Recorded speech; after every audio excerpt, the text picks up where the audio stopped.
So what we're gonna do today is watermelon, because you know, watermelon to me is like, it just speaks of summer all over. And I like it cold. I like to have it in salads. I like to have it on food. I like to make drinks out of it. So today we're gonna do two drinks. Well, one drink, it's Agua Fresca, which I'm Hispanic, and we used to have this all the time in the summer at my house. And today I'm gonna make it out of watermelon. And it's gonna be a family-friendly version, and I'll tell you what you can do to make it an adult beverage, okay? We're also gonna make a shrimp mango watermelon salsa that's very versatile, and I'm gonna show you a few things to do with that as well, okay? So to get started, I'm gonna put some gloves on, because for many reasons, when I cook items that are not gonna be cooked, I like to wear gloves. And honestly, in New York, the Department of Health, that is just their standard. When you do ready-to-eat foods, you should put gloves on. And you know, in this time of coronavirus, it's not a bad idea to do that, okay? Also, I'm gonna be dealing with peppers later, and if you have a little cut or anything like that, you don't wanna get, you know, to the screening point. So we're gonna start off with the Aguas Frescas. I have a blender here. I use a Vitamix because to me, I can do so many different things with the Vitamix, and it honestly makes the best margaritas too. I'm gonna start off with my watermelon right here.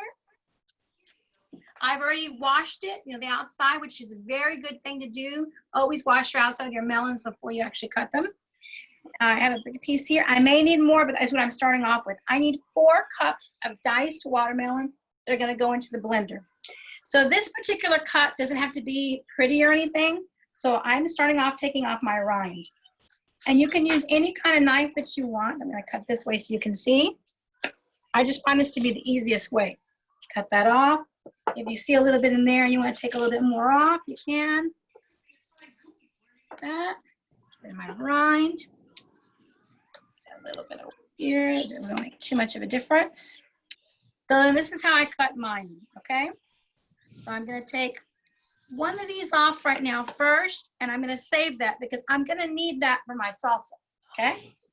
Now I may need more, but I'm gonna just cut. Over the side, in big chunks. And I need about 4 cups. So I'm gonna take a little bit of this. And it's roughly, you don't have to be so exact on how much it is, but that's like 1 cup. Gonna go in there. We'll add another cup. It's about another cup. So, and I may need a little bit more, so I'm gonna get some more.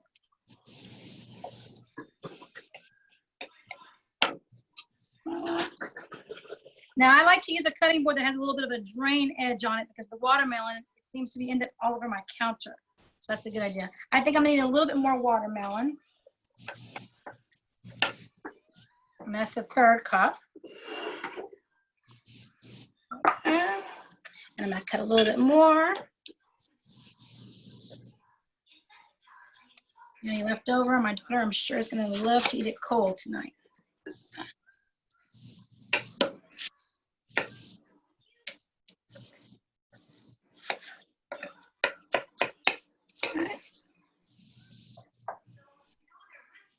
And that's about 4 cups right there. There you go.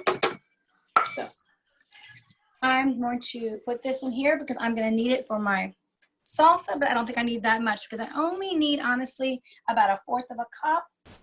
And that should be plenty. I'm going to put that away. Okay. So take a little bit of paper towel and dry this off. So I'm going to be using the same cutting board. So I don't have to, nothing is contaminating. So nothing, you don't have to worry about your cutting board have to be re-cleaned at the moment, because everything we have, nothing has salmonella or anything like that, okay? I just like to try to keep it clean. All right, next we're gonna put our 1/2 cup of water. And hopefully everybody got the recipe. It's cold already, I had it in the fridge. My 1/2 cup of water. And as you know, watermelon has plenty of water, okay? We're gonna blend it, and we're gonna blend it pretty good because we wanna make sure that as much the liquid comes out of the actual cells of the actual fruit, because we're going to end up straining it through a small sieve like this. It's a very fine mesh, okay? So it's gonna catch all the pulp, basically. Here we go. It's gonna get a little noisy for a second, okay?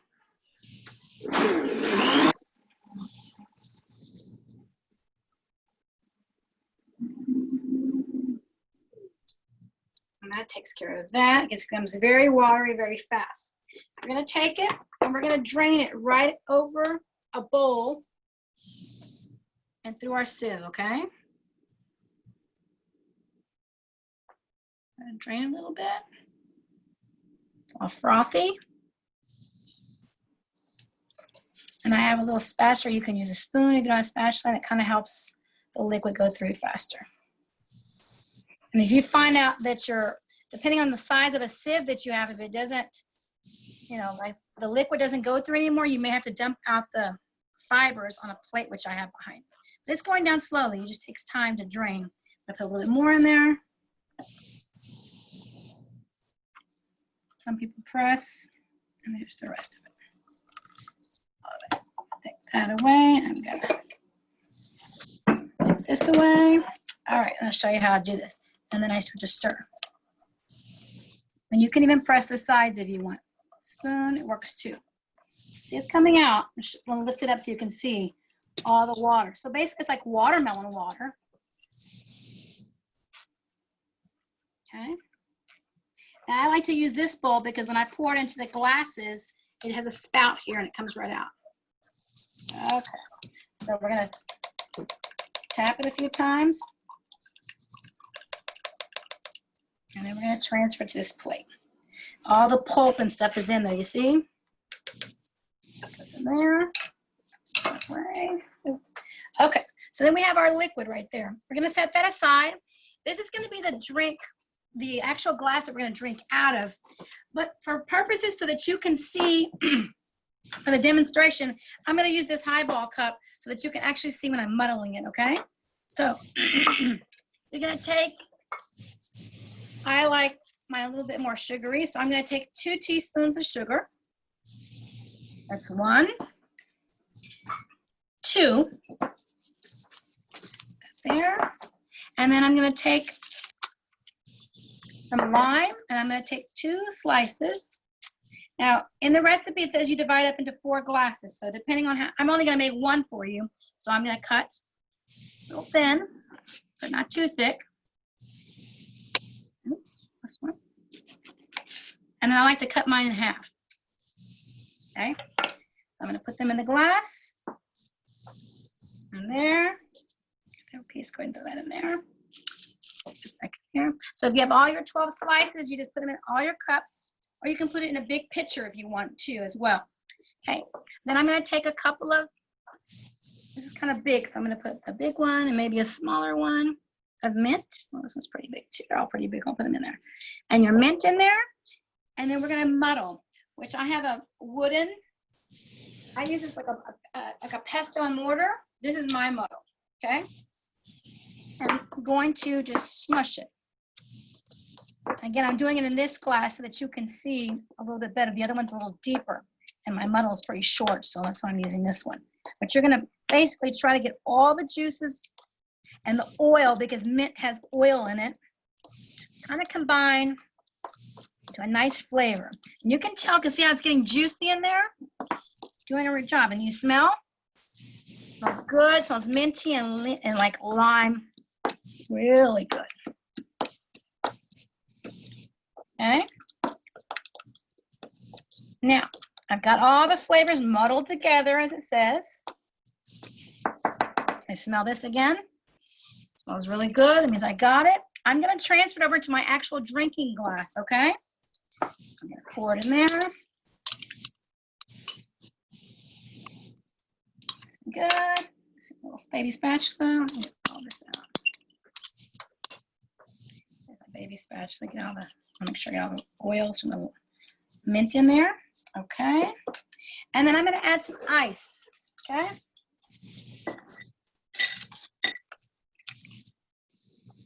That's good. Now, this is where it becomes, it's a family drink. There's nothing alcoholic in this. No liqueurs, nothing. You can pour your watermelon water over the ice, and then we're going to stir. At this point, if you'd like to make an adult beverage, you can choose a little ounce of tequila, rum, if you probably would be really good with this. I have had it before with rum, or even a shot of whiskey would be fine, but it's up to you what your taste preferences are. If you like something with a little bit more of a licorice, throw that in there as well. I like to focus on the flavor of the nice sweet watermelon. So I'm gonna pour this in right over the ice. A little room to stir, and you go all the way to the bottom and you stir it together. Now, I'm Hispanic, and when we eat watermelon, and they sound funny, maybe not, maybe it's a Southern thing as well, we like a little bit of salt with our watermelon. So for my purposes, I'm gonna put a tiny pinch of salt in mine, and that's just me. Try it, maybe not. Okay, let's see here, there you go. Pinch of salt in mine. And give it another stir. And there you have a nice agua fresca. Okay, you put a nice pretty straw in it.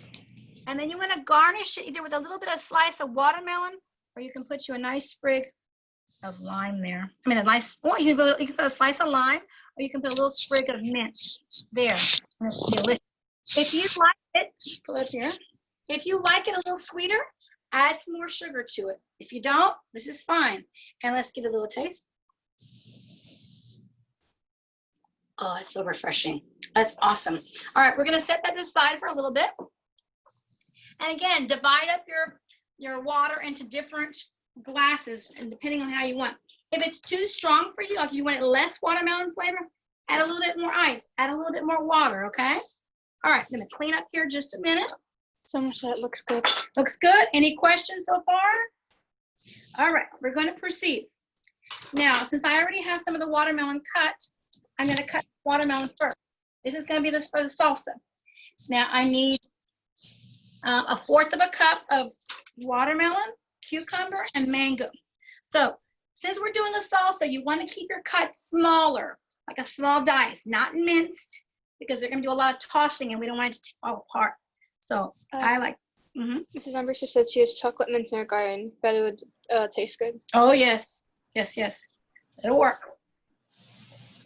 Some people like spearmint, so it just depends on your flavor profile. And you can experiment with different things, especially if you make individual glasses. You can try different mints. So I'm cutting this kind of this way long, turning it. We want small pieces, but not too small. And we want uniformity because, it's going to look pretty, okay? So I've got that. See how that looks? Nice and pretty. Okay. Take that. We're going to transfer that over. Don't need this piece. So I'm going to get rid of that. And that's about 1/4 of a cup. And I'm going to put that in there. Everything that I got. Put this here. Okay. So that's my watermelon. Since I was dealing with the watermelon, I did that first. Okay. My pieces, and I'm doing it in a glass bowl. You can do it in a plastic bowl, but I do recommend that you do not do it in a metal bowl, because sometimes different metals will affect the flavor of your salsa, especially since we're going to be dealing with lime juice. It's very acidic. So I do recommend doing it in a glass bowl, okay? So we have our watermelon in there, and I'm going to do next, I'm going to do the cucumber. I had a little piece left from dinners last night. You can leave the skin on the outside if you want to. It actually looks really pretty, and it lasts longer, your salsa. It doesn't get translucent. I am going to peel mine because I have a hard time digesting the skin, but it's really good for fiber. So first I'll peel mine. So it's up to you if you like to peel yours or not. I like the way it looks with the skin on there. It makes the salsa look beautiful. So I'm going to peel mine. I like to use European cucumber because it has a less bitter flavor to it. And for people who burp or have acid reflux, it's better for them too. So a lot of people are like, well, how do you get your cut so nice? Well, we're going to start here. We're going to cut one side off like this. You can do it that. Some people do it this way. They cut it in 4s or 3s. And then they take the serrated knife and just go very gently and take the seeds out. You don't want the seeds. Why? Because when you do the seeds, it makes your salsa either too watery or it might spoil faster because the seeds what has the most water in it, okay? So, and you can go side to side. Or you can do it from the, I like to just do mine from the get-go all the way from the outside, okay? So then you have this. We'll get rid of that. Now, remember the size that we're dealing with over here. Let's take a look at the watermelon. This is the size we're dealing with. Let's try to keep it uniform. So when I cut, you think about that when you're cutting.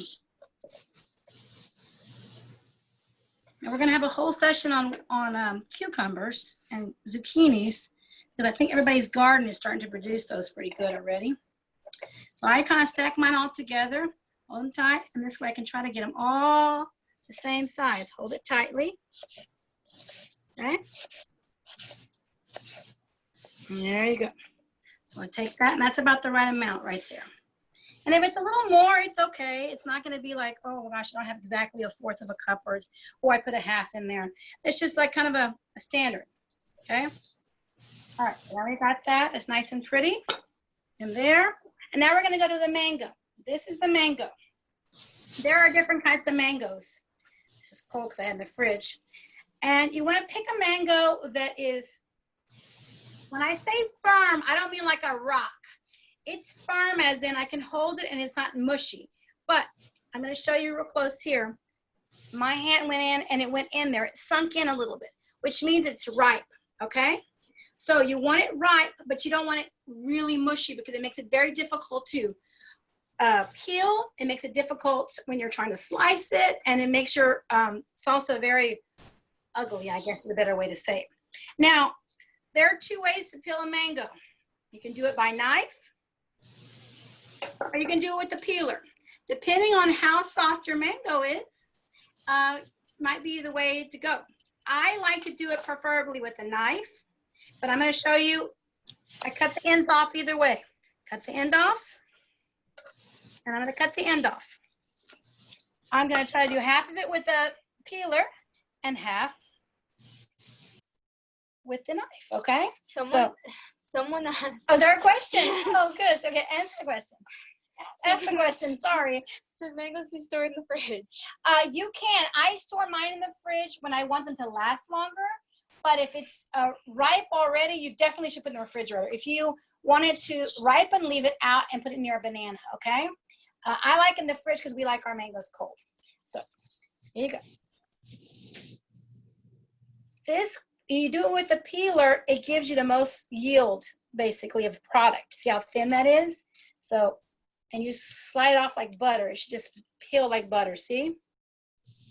That's how easy it should happen, because you don't want to damage the mango. You want it to look really nice and pretty. So that's with the peeler, okay? And then I'm going to show you when I don't want to get out more equipment and I'm just in a hurry. This is me, the real me. I just go like this. And I just start doing that. Some people have a hard time with that, you know, like getting all the green off and all that. So it just depends on how thin you can work your knife. You have to realize I've been working a knife for a long time. I can still get a good yield on that. See, my yield is still good with the knife. But if you're a little challenged, then go with the peeler. There's no harm in that, okay? All right, so there we have it. We have our mango. And take all the peel off. My plate here. And take that away. All right, now we have the pit in there. Now, we don't want to do more cutting than we have to, because we want to be like, let's get this over with, and it shouldn't take this long. So right off the bat, instead of cutting it like really thick, cut it as small as you're going to need it from the get-go. So I'm going to take my knife and make a fairly thin slice and make another fairly thin slice. Now I could have just made one big hunk, but then I'd be double cutting. So that's that side. Another one.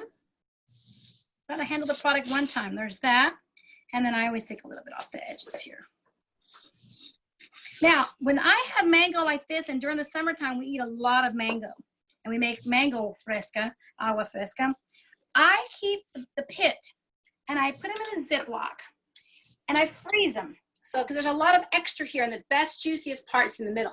I take this mango, I put it in a Ziploc, and I keep a gallon Ziploc of them in the freezer, and then, like, probably once a month, I take all of them, put them with a little sugar and water, and steam them. and it makes the best juice for margaritas and things. And then I freeze that too if I need to. Okay, so we're gonna take this, so you can see it a little better, and we're gonna make roughly the same size that we made the other cuts, okay? Turn it.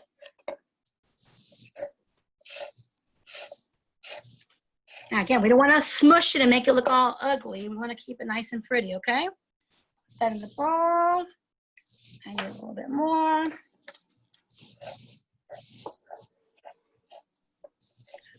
Turn it.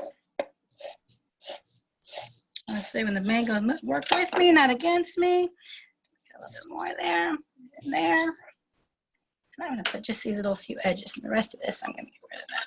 Just use these ends here. Okay. Do I have people doing this with me, or is that everybody kind of just watching? Can I get a sense? So I'm doing it. Okay. If I'm going too fast, please tell me. Send the recipe for the mango juice with the pit.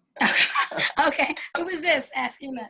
Huh? Idris? Okay, sounds good. I don't like to waste things. Idris, you know that about me. I like to use every little bit of thing I can. All right, so we got our mango pieces in there. Come take a look at our bowl. Got our mango pieces in there.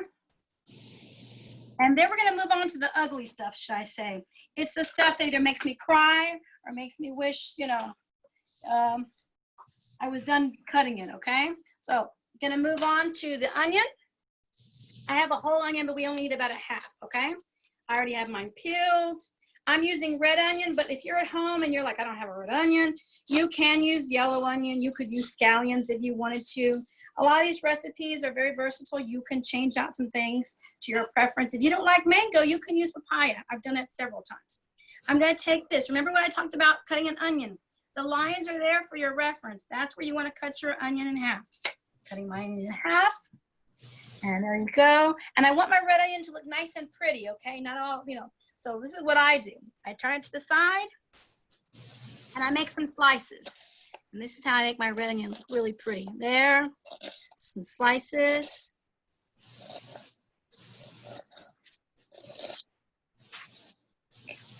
All right, that. Okay, so I take my red onion. I'm gonna like half it. And then I'm gonna take it like this. See these lines there? I'm just gonna cut across them. Make them very small. Very small. And I'm gonna just keep turning my onion. You see that? I feel like my daughter's right on top of me. But see how pretty the onion comes out? A nice little bitty, perfect little cubes. So the salsa looks good. I'm gonna add that there.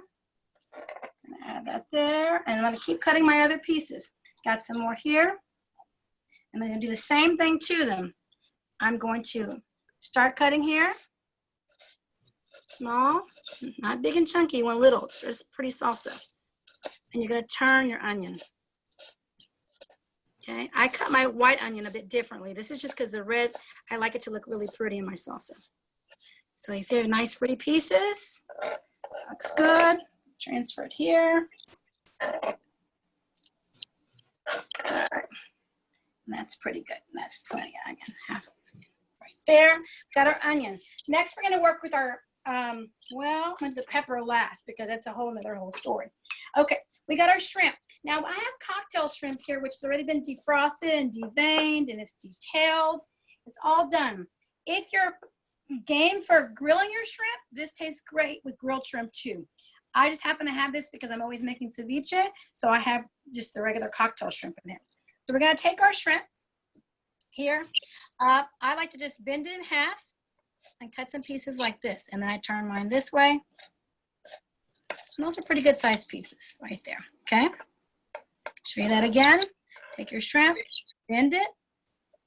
Says using I'm cutting, and then you turn your, let's get a little piece in there still. Okay, get that out. And then you, right? That one went rogue on me. There you go. That little pieces. Bending it like that. Take it apart. So we're dealing with a lot of flavors here. So in a minute, when we actually put some seasoning and oils and the lime juice in it, we're basically in essence making like a vinaigrette for your, like a lime vinaigrette. So in choosing your oil, I'll talk about that while I'm still chopping. In choosing your oil, I like to use a very extra light olive oil as opposed to a extra virgin olive oil. I have made it before with an extra virgin. It was good, but I like it a little lighter because I like the other flavors to be more pronounced than the olive oil. The extra virgin seems to be a little bit overpowering for this particular dish, okay? All right. So now we got the shrimp. And I probably put a little bit more, but I like it. And we're going to take it and we're going to transfer it over.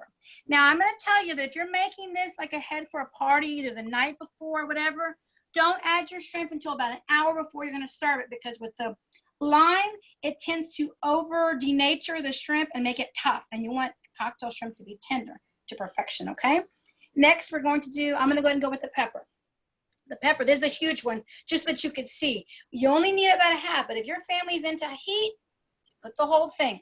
First, we're going to take the tail off of it if it comes off. If it doesn't, we're going to cut it off. So we cut the tail off. And I always cut the tip off. And then that gives us a space to work with because it's flat, okay? If it doesn't seem flat, make it a little bit flat because you want to be able to work with it like that flat. Look at the head of this. You see how there's some holes here? That tells you where the white part at is where the rib is. That is like the most hot. So when I cut this in pieces, I tend to try to cut in between that. So there's one slice. See the rib in there? And I'm going to show you how to gut that out. You're going to turn it. And there's the other piece. And the other piece. Some people like to include the seeds, but they're braver than me.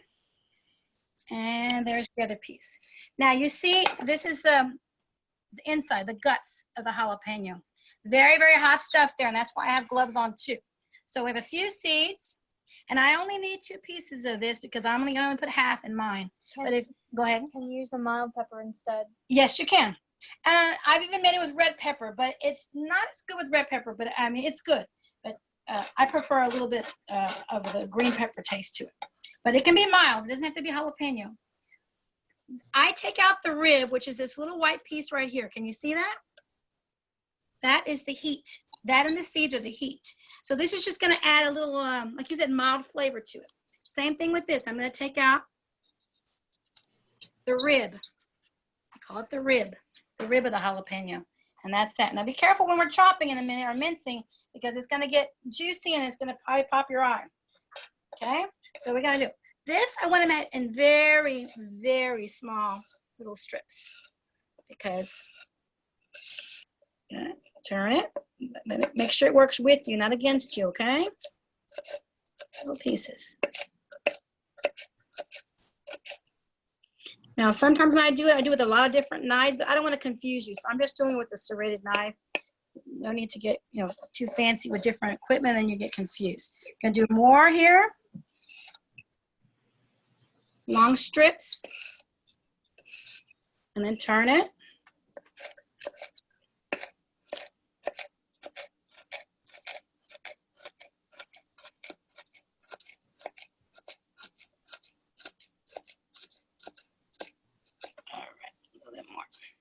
Okay, so now we have our jalapeno. It's gonna go here.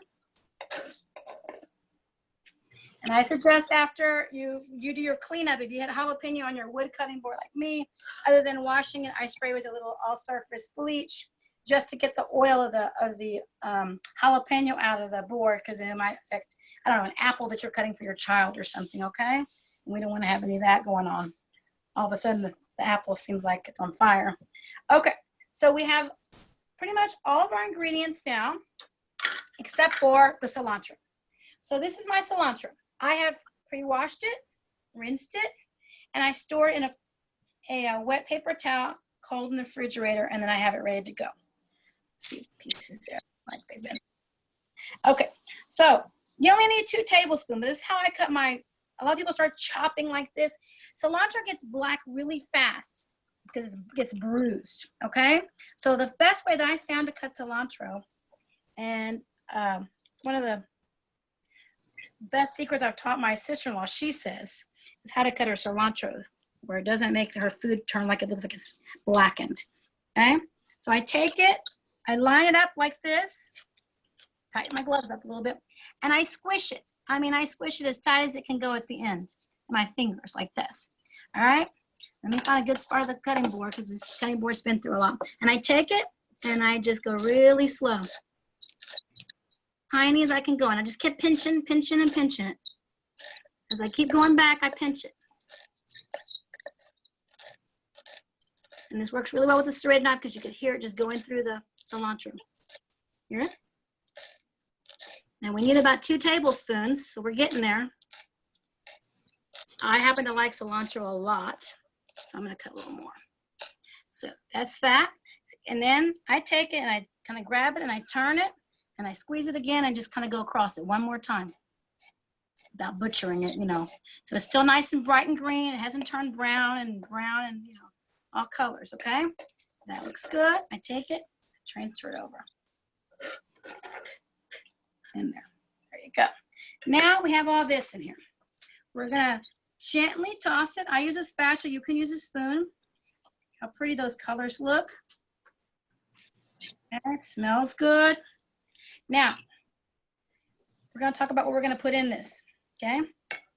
We are going to put a pinch of salt. Remember we talked about seasoning pinches. 1 seasoning pinch. Gonna put some pepper. A seasoning pinch of pepper. And we'll taste it in a little bit to make sure that it has enough seasoning. Now, I'm going to use that extra light olive oil. It's very light. Pour that in there. And that was 1 tablespoon. Sometimes I add more depending after I taste it. It's going to be very juicy because all that salt and the lime juice is going to start to extract the flavors, and you're going to end up with a lot of juice in here. This is the 1 tablespoon of fresh green lime juice I did earlier. There's that. Good question. And we're going to start to stir this together, okay?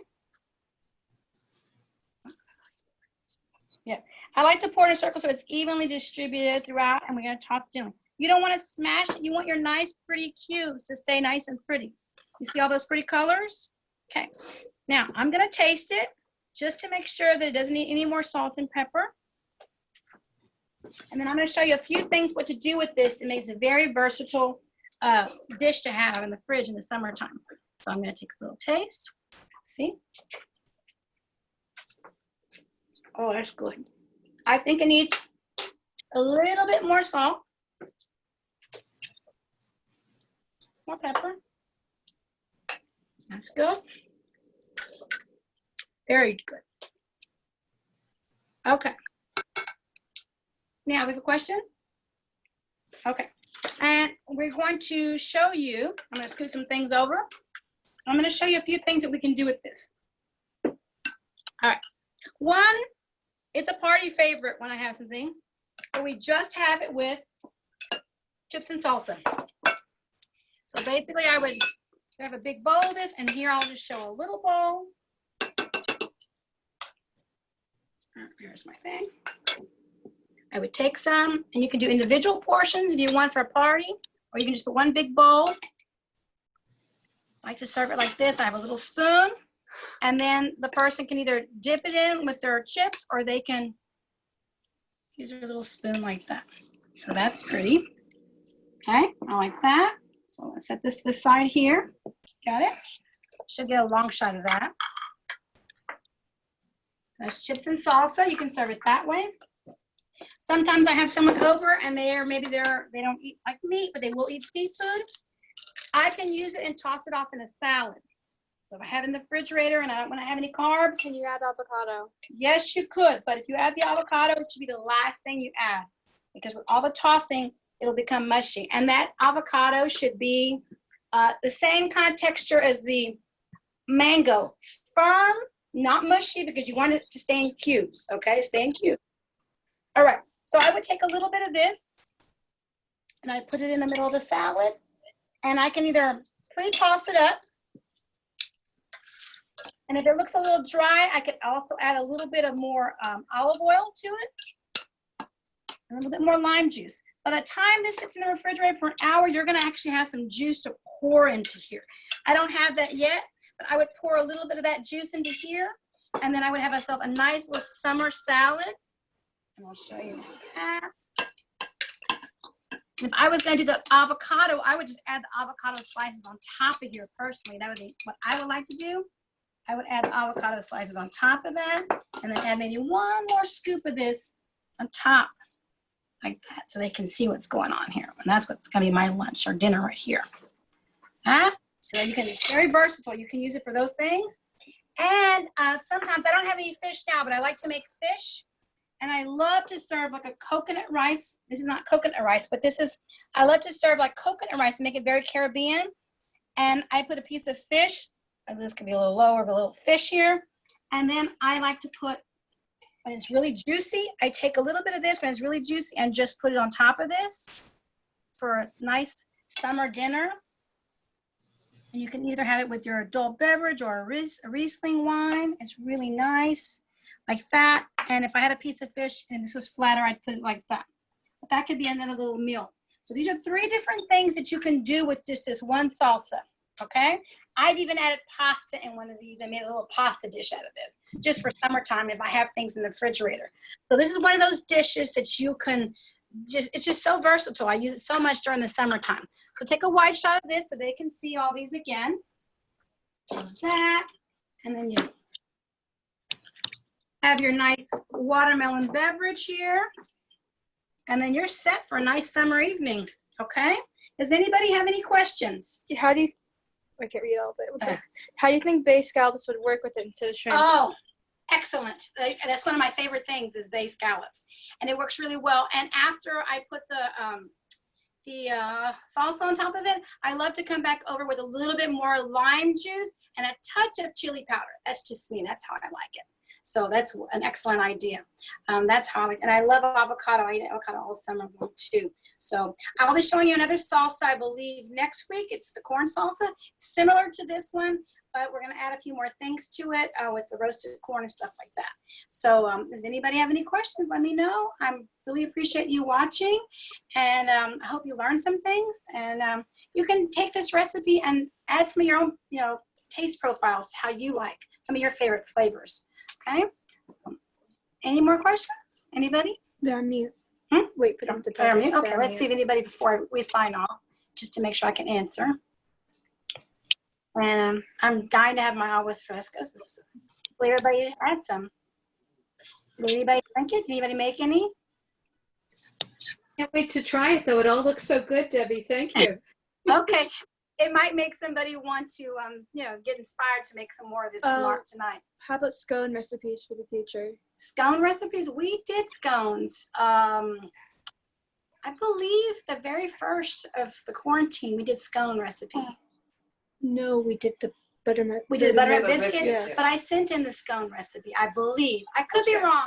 I will check and I will get with Kathleen and see. But I believe I sent the scone recipe in. So I think I sent it to Mr. Hunterster. We'll check that out and see. I'll send that to you. Remember we did the rice. I'm sorry, what happened?